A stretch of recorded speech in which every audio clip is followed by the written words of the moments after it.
Hi, you guys. So our next artist that we're going to talk about today is Henri Rousseau. He's a French artist. He was born in 1844, May 21st, 1844, and he died in September 2nd, 1910. So he was even like older than Frida Kahlo, who's the last artist we talked about. He's even older than her. He was born in the 1800s. So you have to think about like what life was like at the end of the 1800s, before the 1900s. And that was like before the Industrial Revolution. There weren't really cars. Like, just like really go back how far and how different his life would have been than from what we experience on the daily ourselves. And so he was a French artist that's known for his painting is called native or primitive manner. Naive. Native? Oh my gosh, I can't even talk, you guys. Okay, sorry. So naive. Or primitive. So his work is really like simple, like if that makes sense. Like it's complex in like the subjects and the things that he's doing, but like it's very simple when you look at it. It looks like it's just like a leaf is just a shape. And I'm going to show you examples of some of my favorite works right here. So this one is one of my favorites. It's called The Sleeping Gypsy. And I just love like the style of it. I love the lion's hair. I love the embroidery, like the style of the person's outfit. But you can see how it's kind of like simple. Like it looks like everything is like smooth, almost like how now we have like AI or like digital design that like it looks smooth. Like you can take a person's face and make them look like that. He's doing all of this just with his own like skills. So his most common paintings are about like the jungle and things like that, but he never actually traveled there. He's like the biggest con artist ever, I feel like, because he's like, oh, look at this painting of the jungle, and he's like never been to a jungle. So anyway, just something to think about. He is a self-taught artist, which I always think is super fascinating. I consider myself mostly self-taught. Like I did go to art school, but it was like after I already was painting, and they actually didn't teach me how to paint. It was like I showed up to art school and they were like, okay, so paint a flower. Like they gave me assignments, but they weren't like, you know, how you paint a flower is like if you brush this stroke here and then add a shadow here. Like they didn't do that. Like you had to figure it out as you go. So anyway, I do have formal education, but in my brain, I'm mostly self-taught because I figured it out myself and I just turned in my assignments. It's kind of like if you taught yourself how to read. Like that's a big deal. Anyway, so moving on. I really like the Tiger in a Tropical Storm, this one. I think it's a super cool painting. I think there's a lot of detail, and I think there's a lot of like creatures, elements, things like that. I would really love for you guys for this one to choose a place that you've never been to before, because that's kind of like my thing about him is that he was always painting places that he's never even been. So think of a place you've never been before that you kind of want to go to. You could not cheat, but you know, copy him.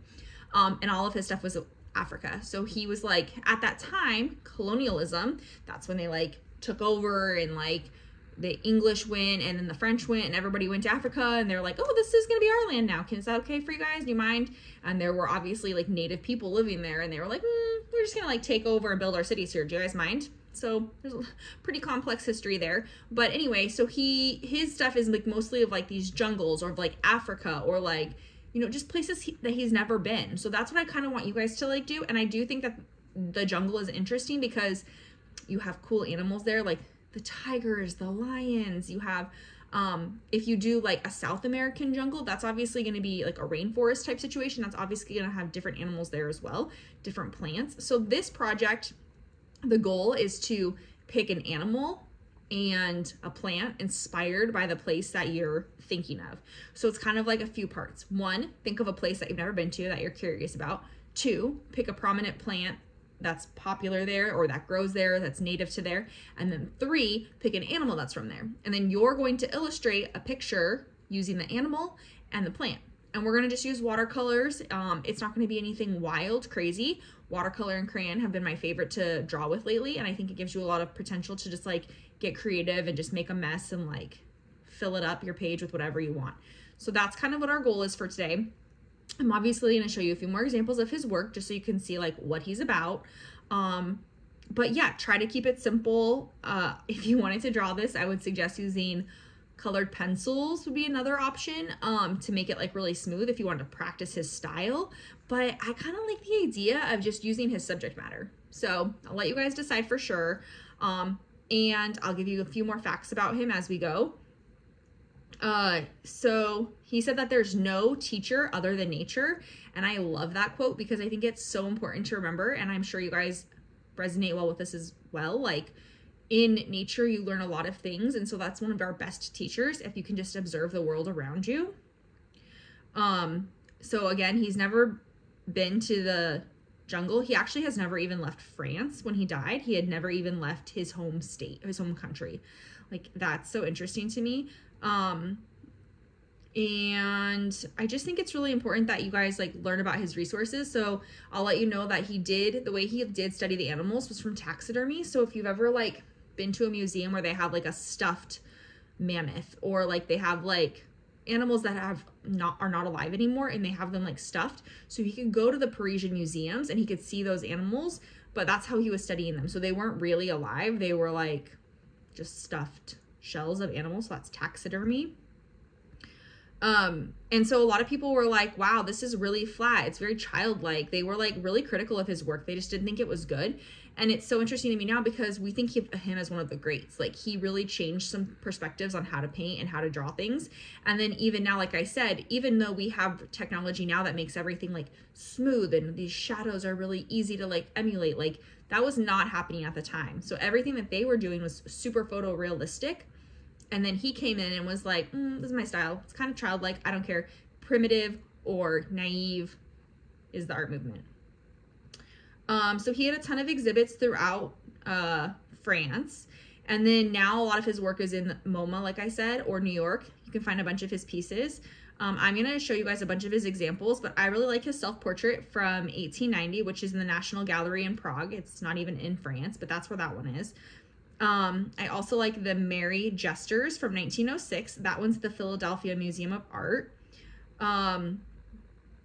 There's the Fight Between a Tiger and a Buffalo from 1908 from Cleveland Museum of Art. And that one is a good one. If you guys are in that area, you could check that out. But they're all over the place. There's some in Washington, D.C. There's some in Switzerland, London, St. Petersburg, New York. There's a lot of famous paintings of his all spread out the world. So if you're ever in an art museum, see if they have a Rousseau painting. Okay, so I'm going to show you guys how to do some of that. And yeah, I hope you guys are having a lovely time. Don't forget to pick your animal, your place, and your plant from your place. Okay, bye. Hi guys. Okay, so I'm about to sit down and draw your guys's simple outline for the tiger, just so you can get an idea of what I'm saying. It's very primitive. You remember, you don't have to do it like super detailed. It's supposed to kind of look digitally rendered almost. Like, that is kind of the closest. Like, what they're making AI look like, that kind of artwork, that's kind of like what he was doing then. So I found this really cool graphic design picture and I liked it a lot because it was inspired by Rousseau, but it's not his work. So I'm going to show you guys that too. That's this one. And then also I'm going to show you examples of my other students' work so you guys can get an idea of what I'm saying. But the idea is to experiment, draw your picture, choose a place you've never been, pick an animal and a plant that's from that area, and use your resources. You know, Google things. If you guys go to any museums, or if you've been to any museums recently, maybe have some inspiration. I don't know. Let's see what happens.